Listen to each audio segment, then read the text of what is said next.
They noticed the change the way people often do, not with alarm, but with hesitation. A missed word, a pause where a sentence should have landed, a set of keys misplaced twice in the same morning. These were not dramatic signs, just small disruptions in a life that usually moved with confident rhythm. At first, everyone smiled it off. Work had been busy, schedules were packed.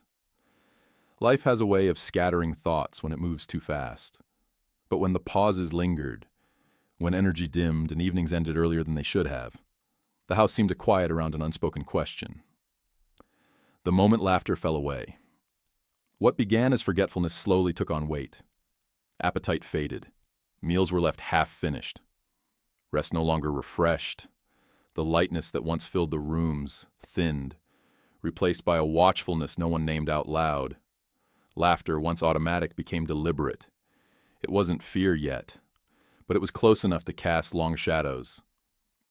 Love has a way of sharpening awareness, and the people closest felt the shift even before they understood it. Tests and the language of uncertainty appointments followed, framed cautiously, described as routine, preventative, nothing urgent. Yet medical spaces have their own gravity. White walls and clipped conversations compress time, making every word feel heavier than intended. Test results arrived wrapped in language that was precise, but incomplete. Doctors spoke in probabilities, not certainties. No single sentence carried finality, but together they reshaped the family's understanding of the days ahead. Uncertainty moved in quietly and refused to leave. Unspoken. There are words that feel too large to say aloud, not because they are unfamiliar, but because of what they represent.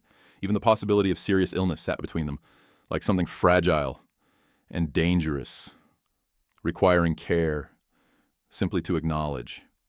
It wasn't fear alone that made the room still, but the realization of how quickly normal life can be interrupted. Nothing had ended, yet everything felt altered. A family learns to reorganize love, responds to uncertainty with motion. The family adjusted without discussion, rearranging schedules and priorities as if guided by instinct. Each person found a role. One handled logistics, another gathered information, another brought humor into rooms that needed it most. These acts were not heroic, but they were essential. They created structure when the future refused to cooperate. Hospital corridors and new rhythms. Hospital days blur together. Time is measured in tests, check-ins, and the soft click of doors closing. The air smells of antiseptic, and conversations are conducted in lowered voices, as if volume alone might disrupt recovery. Options are discussed carefully, never promised. Medicine offers maps, not destinations. And every plan remains provisional, subject to change without warning. Learning a new vocabulary. Caregivers become students overnight. They learn the names of machines, the meaning of numbers, the rhythms of shift changes.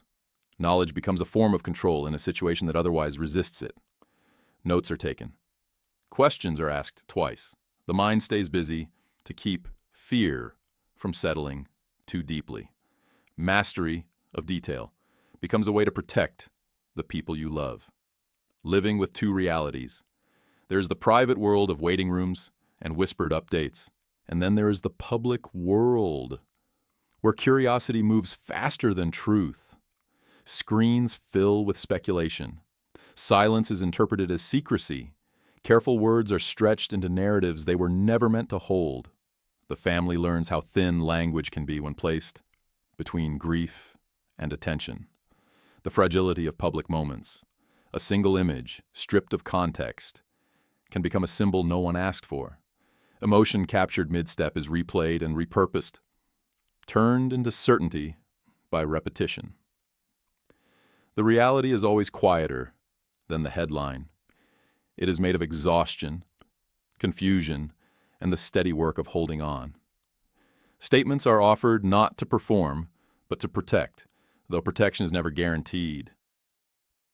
When strength finally pauses, there comes a point when the body insists on honesty, not with drama, but with surrender. The person who has been steady feels the room tilt, The floor rises. For a moment, everything stops. This isn't weakness. It is consequence. It is the cost of carrying more than one person should alone. Help arrives without ceremony, offered simply because it is needed. A different geography of fear. Critical moments change the shape of time. Rooms feel smaller, sounds sharper. Machines speak in rhythms that must be learned quickly. Professionals move with practiced calm, translating urgency into action. There are explanations, careful and restrained, acknowledging risk, without surrendering hope. No promises are made, only effort. Holding on through small acts. Love becomes tactile in moments like this. Adjusting a blanket, smoothing hair, sitting close enough to feel presence without words. These gestures matter because they are real when nothing else feels certain. They are reminders of connection that illness cannot erase. The longest hours. Waiting stretches. Conversations turn practical. Plans are discussed that no one wants to need. Documents are reviewed. Contingencies named. These discussions feel invasive and necessary at the same time. They are not signs of surrender but of responsibility. Hope and realism coexist, uneasy but inseparable. Community arrives. Quietly, support rarely announces itself loudly. It arrives as messages, meals, and moments of ordinary conversation meant to fill silence. Friends sit without fixing.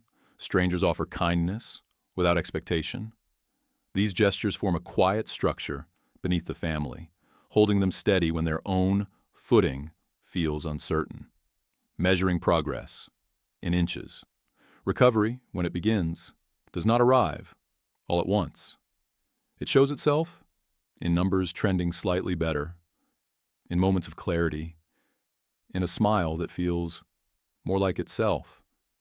These are celebrated privately, treated with reverence. No one rushes them. No one demands more than the day can give.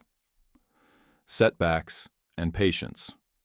Improvement is rarely linear. There are difficult days that arrive without warning, pain that resists relief, fatigue that feels endless. Each setback tests resolve, but it also sharpens patience. The family learns when to push and when to wait, when to ask and when to listen. Choosing what matters most. As days stretch into weeks, priorities reorganize themselves. Urgency fades. Presence takes its place. Work becomes negotiable. Time together becomes essential. Life does not shrink. It clarifies. The future is imagined more gently, without assumptions. Returning to the world, carefully re-entry happens slowly, not as a triumphant return, but as a cautious reopening. Expectations adjust. Strength is measured differently. Authenticity replaces performance. The world feels louder than before, but less important. What matters has already been named. What the experience leaves behind. This story is not about illness alone. It is about interruption, about how quickly certainty can dissolve and what remains when it does. It is about resilience that doesn't roar, courage that doesn't announce itself, and love that proves itself in quiet, repeated acts. The truth that endures.